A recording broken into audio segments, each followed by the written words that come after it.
Aku mau mengakui sesuatu. Jadi sebenarnya aku tuh lepas kerudung. Tadinya aku pakai hijab dari aku kecil, dari aku masuk sekolah aku pakai hijab. Terus mungkin sejak 5 tahun lalu kayak aku mantap untuk lepas hijab. Ya itu pengakuan aku.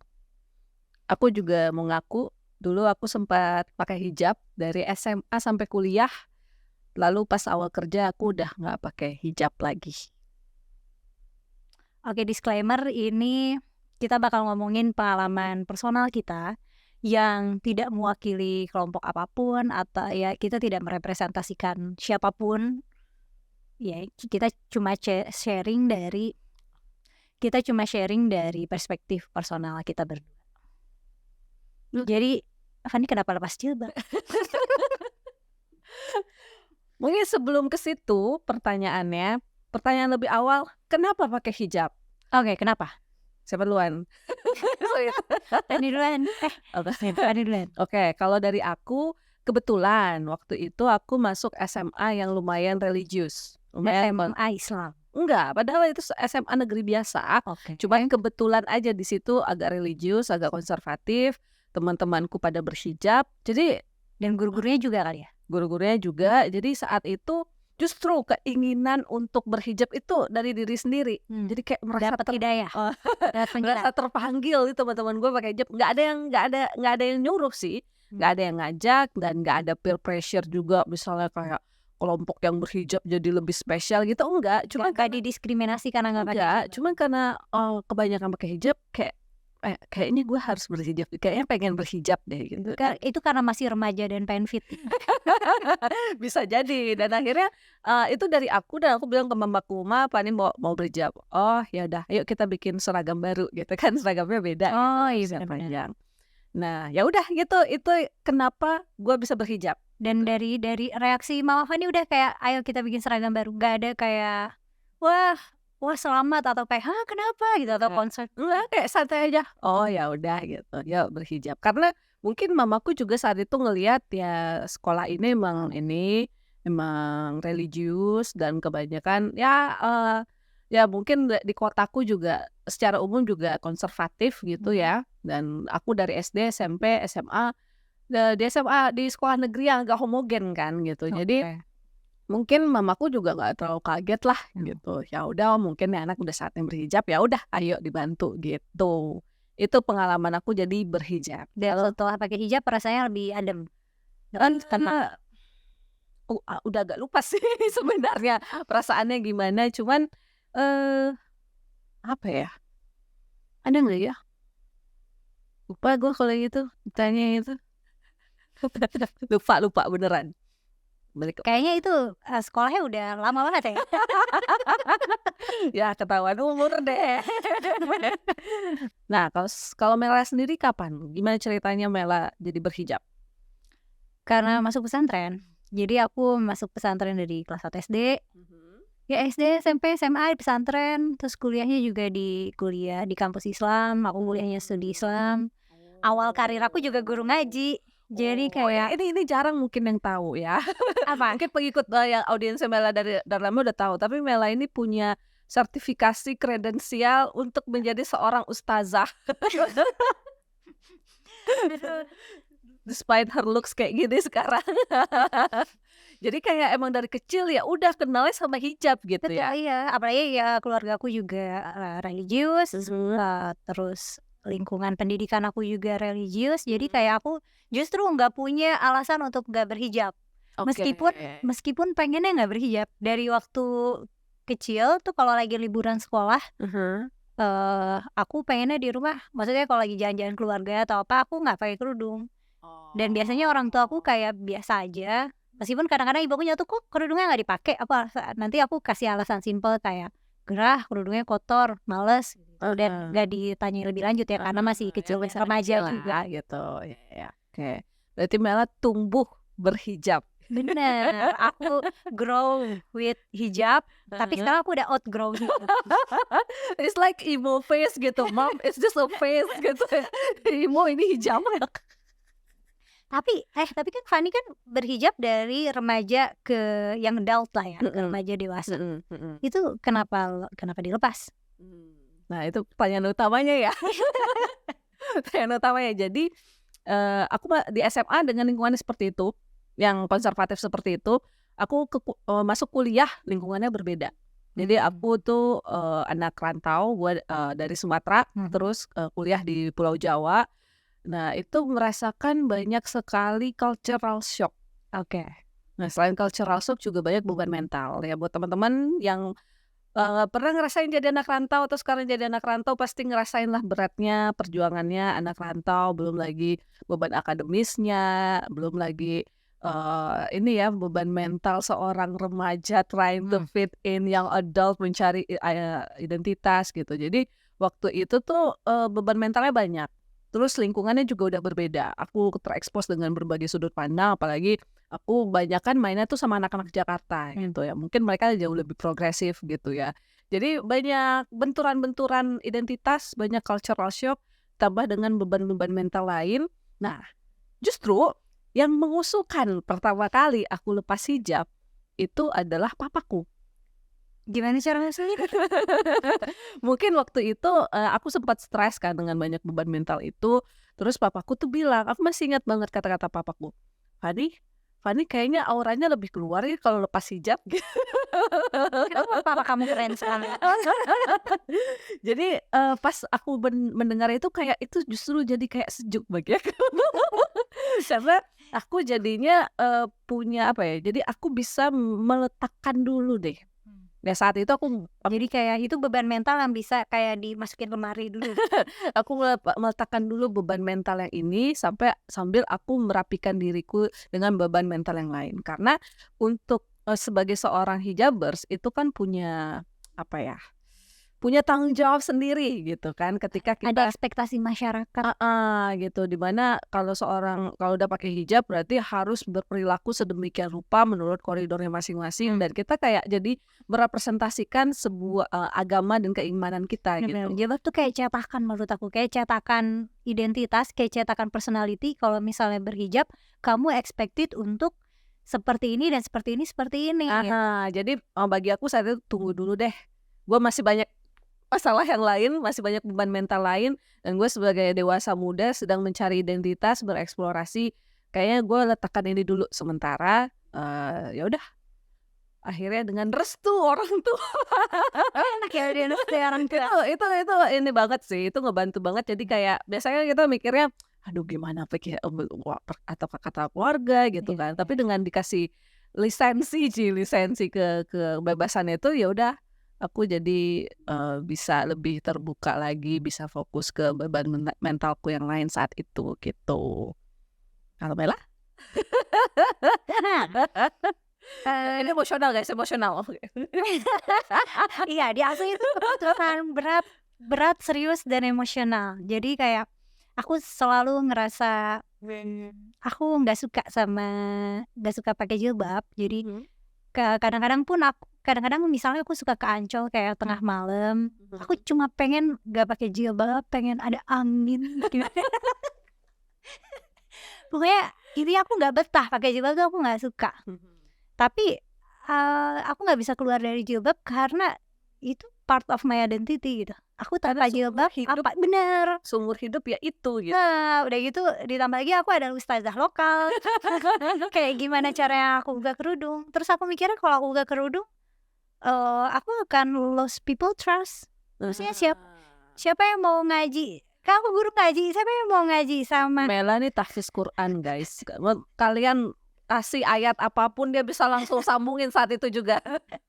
Karena aku suka banget Quran kan, maksudnya suka banget in a level aku bisa baca itu ribuan kali in a critical manner dan aku akan pokoknya aku suka banget Quran. Jarang ketemu cewek kan suka Quran, biasanya suka Harry Potter, suka Twilight. Ini buku kesukaan Al-Quran. Sebut ayat berapa ribuan kali dibaca gitu. Ini calon istri idaman sekali. Kayak pokoknya aku suka banget Quran dan itu kan kayak part of my hobby yang udah jadi identitas gitu, kayak kayak aneh aja kalau misalnya aku jadi akademisi studi Quran yang ngajar ngaji so pakai kerudung gitu. Terus ya itu masalah identitas ya. Kenapa buka lagi? Nah, tapi aku ngerasa itu nggak represent my identity karena kerudung itu kan simbol ideologi yang keras ya. Maksudnya dengan memakai jilbab itu sama aja mengumumkan pada dunia, aku adalah orang Islam yang taat loh guys. Gitu. Iman dan takwamu sudah ini. Itu aku nggak resonate sama itu. Ya aku nggak mau ngumumin itu, dan aku juga iya, maksudnya kalau misalnya teman-teman udah nonton konten-konten aku sebelumnya, aku banyak mengkritik dogma-dogma Islam gitu. Jadi kayak aku nggak Walaupun Mela sangat suka dengan Al-Quran, tapi ya Mela bisa kritisi dogma ajaran-ajaran yang iya, ada di dan aku dalamnya. nggak resonate with everything. Aku nggak punya mental samina wa atona, nggak punya, nggak relate. Oke, nggak ngerti itu apa. Itu aku dengar maka aku taat gitu. Jadi apapun yang diajarkan agama, ikut-ikutin aja, nggak usah dipertanyakan. Ini konten aja forbidden Christian. Kenapa lepas hijab? Forbidden sekali sepertinya. Benar. Terus aduh, aku alasannya jadi banyak ya. Karena kalau Fanny tadi masalah lingkungan nggak mendukung aku buat buka jilbab. Oh ya, ini berbeda ya. Kalau aku kan pakai hijab dan nggak pakai hijab itu terpengaruh sekali sama lingkungan. Nah, sedangkan Mela, walaupun lingkungannya seperti itu gitu, seorang ustazah, tapi memang ada gejolak spiritualitas pribadi yang kayak ini enggak gue gitu. Oke. Nah, terus ada lagi masalah komunitas cewek-cewek muslimah. Di dalam komunitas cewek-cewek berkerudung ada hierarki sosial lagi nih. Oke. Antara jilbab stylish, jilbab medium gitu, kayak santri Jawa gitu lah, sama jilbab panjang. Dan mereka tuh di circle mereka masing-masing. Mereka ada pengajian, tapi biasanya yang majelis taklim kerudung panjang aja, yang stylish sama yang stylish aja, yang kayak santri Jawa gitu yang kerudungnya medium gitu, ya mereka hangoutnya di situ-situ aja. Itu tuh segmented, dan aku ada ngelihat kayak apa ya, ada attitude holier than thou gitu. Jadi ada yang ngerasa lebih baik satu sama lain. Misalnya stylish lebih ngerasa lebih baik daripada yang jilbab Lebih kampungan, cantik gitu. udah gitu yang jilbab panjang ngerasa lebih menutup aurat, mulia. karena yang jilbab medium tuh masih kelihatan lekuk badannya. Atau yang kayak gitu-gitu tuh aku nggak mau part of this group. Dan aku nggak mau part of dimana aku kelihatan kayak aku perempuan suci. Aku nggak mau. Aku tidak merepresentasikan perempuan suci. Aku juga nggak mau merepresentasikan perempuan hipokrit gitu, yang mana aku nggak suci tapi aku pakai kerudung gitu. Oke. Dan ada alasan lain juga, aku nggak mau jadi aurat. Aurat itu kan kayak social construct. Gimana nggak mau jadi aurat? Gimana maksudnya? Jadi gini, kalau jadi perempuan kan di Islam semua badan kita kan aurat nih, kecuali muka sama telapak tangan. Ini tangan, telapak atau ini tangan? Ini. Nah, masa semua badan aku aurat sih? Kayak aku nggak mau nerima that notion, itu aku tolak.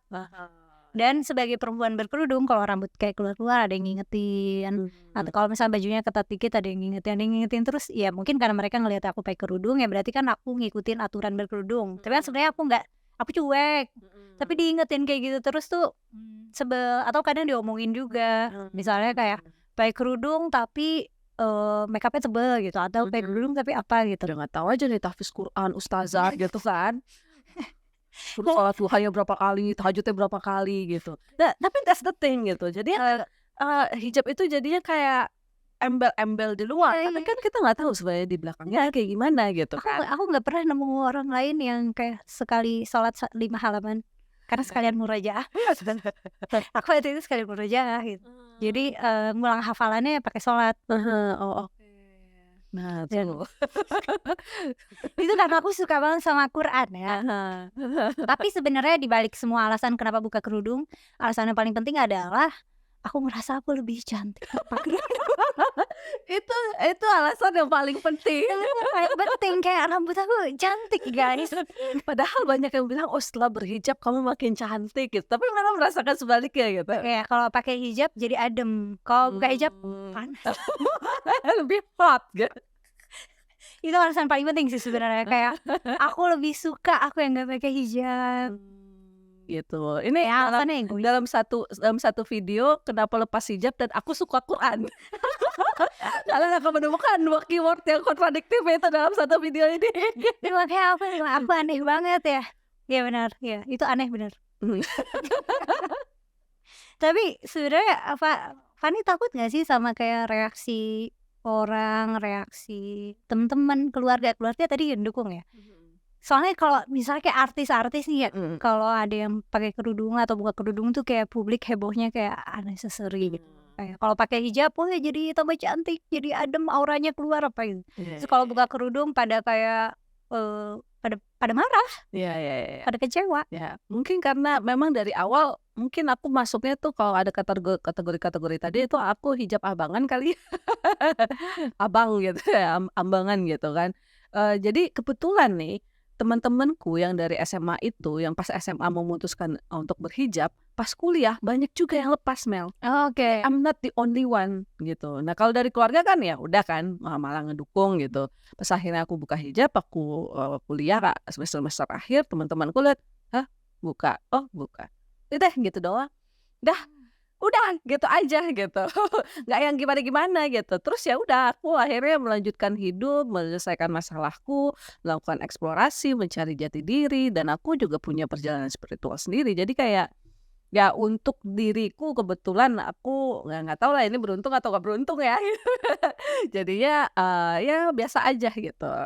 Nih kalau Mela beda deh kayaknya. Terus nggak ada teman sekolah aku, teman kuliah aku yang buka kerudung nggak ada.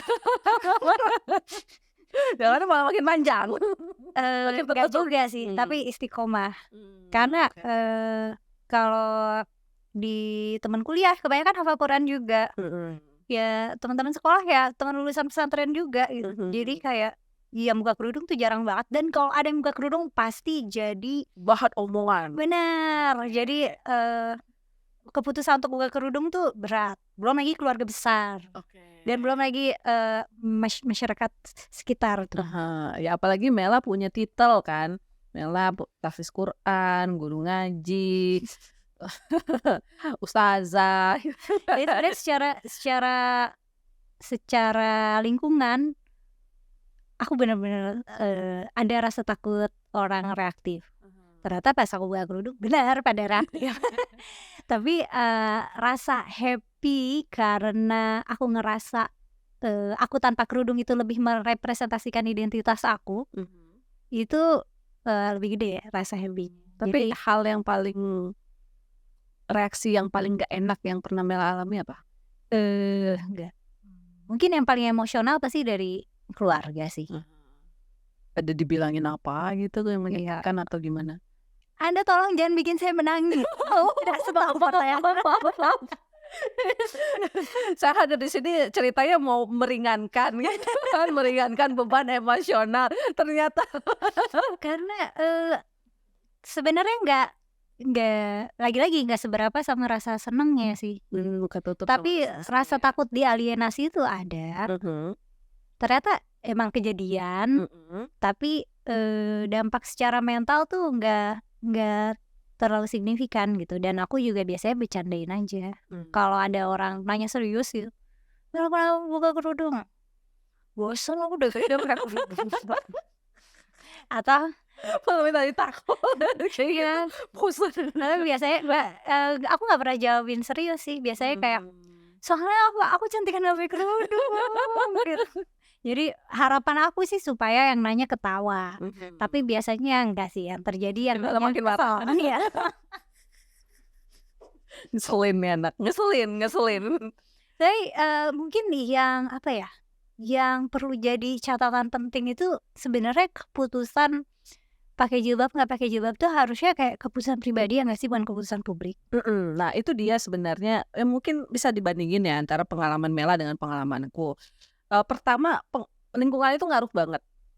ya kan. Tapi ngaruhnya di sini bisa jadi dua mata pisau nih. Satu, ya kalau misalnya bapak-bapak dan ibu-ibu pengen anaknya berkerudung, masukkanlah ke lingkungan yang religius gitu. Tapi di satu sisi lingkungan yang religius ini ya mungkin bisa jadi menciptakan peer pressure atau segala macamnya dan jadinya itu bukan panggilan pribadi gitu. Kalau di aku kan panggilan pribadi, walaupun sebenarnya kalau aku evaluasi bisa aja jadi kayak I was just trying to fit in gitu. Kalau Mela kan memang peer pressure banget, pressure dari segala macam sisi gitu kan, harus berkudung gitu. Tapi despite all the lingkungan, kita juga nggak bisa underestimate perjalanan spiritual pribadi gitu kan.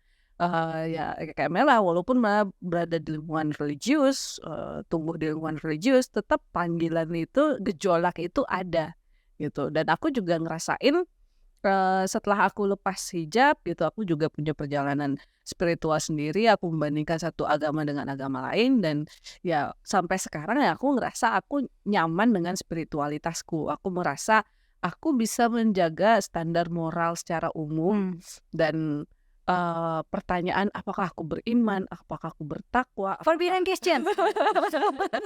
apakah aku ini, itu adalah ranah personalku dan mungkin yang tahu cuman aku, Tuhan atau alam gitu kan, yang tahu itu kan ranah personal banget. Soalnya salah satu apa ya, tujuan, ini kita ngomongin tujuan hijab kali ya, Mbak, ya. Tujuan hijab kan supaya ya itu tadi kan kita berada di koridor bahwa kita punya tanggung jawab ya kalau sudah berhijab ya kamu adalah wanita yang harus begini begini begini begini. Tapi nyatanya kan enggak gitu kan. Kita bisa ngelihat ya ada aja cewek berhijab yang clubbing gitu kan. Ayo ada.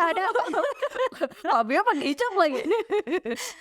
Terus ya kita tahu lah ada aja yang orang berhijab tapi dia enggak, kelakuannya tuh jauh sekali dari ekspektasi orang yang berhijab gitu. Sedangkan ya aku juga bisa banyak mengenal orang dia nggak pakai berhijab, tapi Punya better moral ground. better moral ground, better attitude, better manner dan lalala gitu. Jadi kalau misalnya tujuannya untuk merepresentasikan itu, jadi ya beat the purpose sih, karena kita bisa melakukan itu tanpa ada embel-embel keagamaan tertentu yang melekat pada kita gitu. Tapi biasanya argumen hijabers juga emang gitu. Maksudnya orang yang pakai hijab argumennya ya kita nggak suci gitu. Tapi itu adalah ekspresi ketaatan pada Tuhan dan menutupi aurat dari mata lelaki. Itu sebenarnya yang bikin selama aku berhijab aku tuh selalu suzon sama para laki-laki menyamaratakan pasti laki-laki ini jelalatan semua gitu. Ini jadi sebenarnya penghinaan kedua ini ya, kedua gender ini ya gitu. Ya coba para laki-laki komen emang kalian sejelalatan itu ya sampai cewek-cewek tuh harus dibungkus rapat semua gitu. Ya padahal banyak juga kan para hijabers yang jadi kena catcalling gitu. Benar, dan sexual harassment juga maksudnya itu nggak mengurangi risiko sexual harassment buat. Aku pernah baca sebuah studi, aku lupa ya exactly di negara mana ya, salah satu negara Timur Tengah lah, Saudi Arabia atau apa ya gitu. 90% korban pemerkosaan di sana adalah yang pakai hijab gitu ya. Ini di sebuah masyarakat yang sebagian besar udah dibungkus nih gitu, tapi ya terjadi aja gitu. Jadi mau dibungkus kayak gimana lagi gitu. Jadi ketika culture berhijab udah di-enforce secara rulings and cultural, kayak tetap aja terjadi itu karena kayak masalahnya di laki-laki yang nggak punya self control ya kenapa nggak laki-laki yang dikebiri gitu, kenapa perempuannya yang jadikan gitu. Tapi mungkin evolutionary speaking jangan itu mungkin ada urusannya sama sexual jealousy-nya para laki-laki dan protect, dan itu bermuara ke overprotectivenya bapak-bapak. Ya silakan bikin video selanjutnya tagih ya guys, tagih kenapa laki-laki jelalatan. nanti aku bikinin topik sexual jealousy ya. Dari sudut pandang evolusi. Ini kepanjangan. Kalau Fanny punya pendapat nggak sama lembaga atau institusi atau negara yang mewajibkan pakai jilbab? Dari tadi kita ngomong jilbab itu kan pilihan private, urusan kita pribadi, perjalanan spiritual kita. Kalau misalnya itu diatur oleh institusi gitu atau otoritas, Fanny punya pendapat nggak? Kalau kalau misalnya ada sebuah institusi atau bahkan negara yang punya otoritas sampai sebegitunya, itu mungkin berarti ranahnya bukan hanya hijab ya. Berarti institusi dan negara itu sudah basisnya berdasarkan suatu agama, Oh iya sih. ya kan? Anjuran atau instruksi untuk berhijab kan itu datangnya dari Islam, ya kan? Ya mungkin malah yang lebih tahu ayatnya di mana dan itu tertuang kan di Al-Qur'an. Berarti negara atau institusi itu mendasarkan filosofinya itu berdasarkan suatu agama. Sedangkan ya kalau di Indonesia sendiri ya aku nggak tahu itu di mana. Indonesia sendiri kan kita kan heterogen gitu. Jadi menurut aku itu kurang fair gitu karena ya penduduknya nggak ini doang gitu, nggak para muslim doang gitu. Dan kalaupun muslim belum tentu dia mau pakai kerudung. Karena itu tadi kan dari pengalaman kita gitu. Lingkungan ngaruh tapi don't underestimate the individual spiritual journey-nya gitu. Tapi ngomong-ngomong spiritual journey, sebenarnya aku nggak punya datanya, tapi kecurigaan aku pada distribusi normal, mungkin orang-orang nggak punya personal spiritual journey. Mereka lebih kayak ikut lingkungan aja, kayak asal fitin aja. Maksudnya mereka nggak search for meaning, nggak search for truth, nggak search for wisdom, ya ikut-ikut aja. Nah, tapi itu jadinya yang bikin anjuran itu beat the purpose karena orang nggak punya spiritual journey kan. Hanya kan apa tadi yang kata Mela dengarkan dan taati gitu kan. Oke. Jadinya nggak bisa merepresentasikan apa yang diharapkan dari gunanya jilbab tadi. Gitu kan. Misalnya jadi, "Woi, saya adalah perempuan yang beriman dan bertakwa," atau "Lindungi dari laki-laki." Dan ya kita udah tahu realitanya banyak studinya gitu kan. Statistiknya ternyata nggak gitu-gitu juga gitu. Jadi dengan tidak ada missing deep spiritual journey tadi malah jadi nggak dapet tujuannya. Ya nggak sih? Ya nggak sih? Iya. Nah, aku tuh sebenarnya against banget sama kebijakan-kebijakan mewajibkan pakai kerudung. Mau itu institusi pendidikan, mau itu apalagi negara ya, atau daerah, itu kayak pakaian tuh harusnya gimana ya? Kerudung itu adalah simbol ideologi keras gitu. Yang ya tadi itu dengan pakai kerudung tuh kita kayak ngumumin, "Hai guys, aku beriman dan bertakwa," gitu. Nah itu tuh kayak apa ya? Nggak serk aja sih. Ya Kayak biarkan itu ya ketika dia ya kayak orang inilah ya beribadah haji gitu ya. Ya kalau misalnya mampu dan sudah siap ya silahkan berhaji, tapi jangan disuruh gitu. Ya nggak sih? Ya walaupun beda ya kalau hijab kan memang wajib. Sedangkan kalau haji kan dianjurkan kalau mampu. Tapi kalau ngomongin realita ya, kayaknya manusia secara umum lebih banyak yang butuh disuruh daripada bisa nyari sendiri.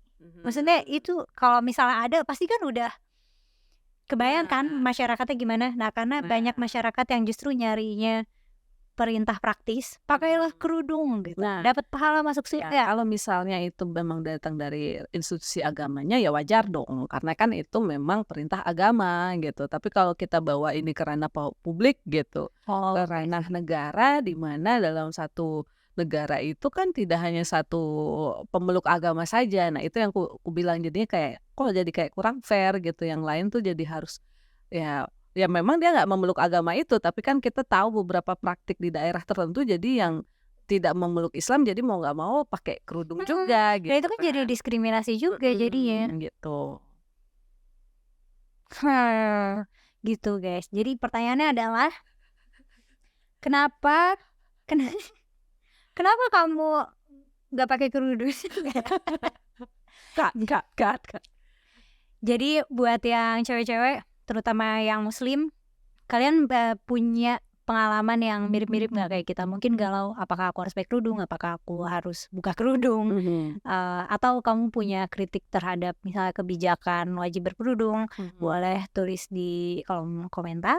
Dan buat cowok-cowok juga aku butuh jawaban, apakah kalian sejelalatan itu sampai semua cewek-cewek non muhrim sekitar kalian harus dibungkus sih? Tapi kan kalian suka nonton itu kan. Dan kembali lagi ya, walaupun ini kan pengalaman personal kita, tapi Benar. buat teman-teman, cewek muslim yang masih mempertahankan dedikasinya untuk Mhm. berhijab, ya itu pilihan kalian, Benar. ini pilihan kami Iya, gitu. dan bisa juga kalau, kamu ingin mendakwahkan kita, "Ayo dong pakai jilbab, pakai gini," bisa taruh, reasoning-nya di, kolom komentar ya, mungkin nanti kita bisa mendapat hidayah kembali. Makasih udah nonton sampai selesai. Fani makasih udah sharing sama kita, kenapa pakai kerudung dan kenapa lepas kerudung, Mhm. dan, aku juga udah sharing gitu. Semoga semoga enggak, aku nggak berharap ini berguna sih. Ya semoga ya udah nggak usah deh, misalnya nggak ada doanya. Makasih udah nonton, dan sampai ketemu lagi di konten selanjutnya. Dadah.